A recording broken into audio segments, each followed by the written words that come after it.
Hello, I'm Wenmei from DPReview.com. The Olympus OMD E-M5 is an enthusiast-focused 16-megapixel micro four thirds camera, which improves on its predecessor in virtually every way. Compared to the original OMD E-M5, the Mark II is faster, even more customizable, and offers superior image quality. It also includes a more versatile and effective 5-axis image stabilization system and a high-resolution 40-megapixel mode for those times when 16 megapixels isn't enough.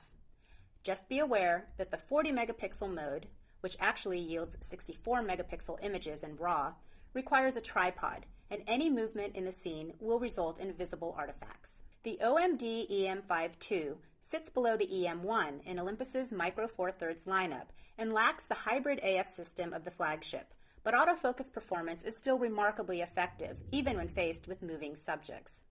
You'll need to do some fiddling with the camera's settings to get the best AF performance, though, and that's something that is true of many of the E-M5 II's features. The downside to extensive custom options and an exceptionally deep feature set is that it's easy to become overwhelmed by settings. This is definitely one camera where you'll benefit from spending some time with the user manual. If you're prepared to put the time into learning how to use the camera to its maximum potential, you should find that the OMD E-M5 II is a pleasant and capable companion. Its small size, lightweight, and weatherproofing make it an especially attractive camera for traveling. Of particular note is just how capable the 5-axis image stabilization is. It can make for incredibly stable, Steadicam-like movie footage in addition to being beneficial for stills. For more information on the Olympus OMD E-M5 II, visit DPReview.com.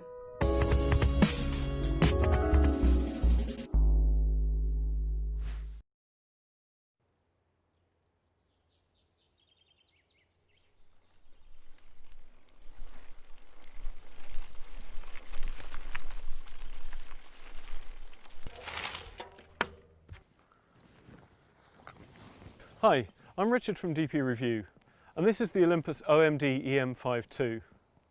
Because it's quite a nice, light, small camera, and it's weather sealed, I thought it'd be nice to take it out of the office for a bit.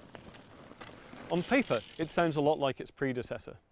I mean, it's still got a 16 megapixel sensor, and unlike the more expensive EM1, it doesn't have on-sensor phase detection.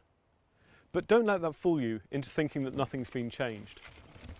Despite looking very similar, Olympus has found room for a microphone socket, a flash sync socket, and 2 additional function buttons, without really affecting the overall size.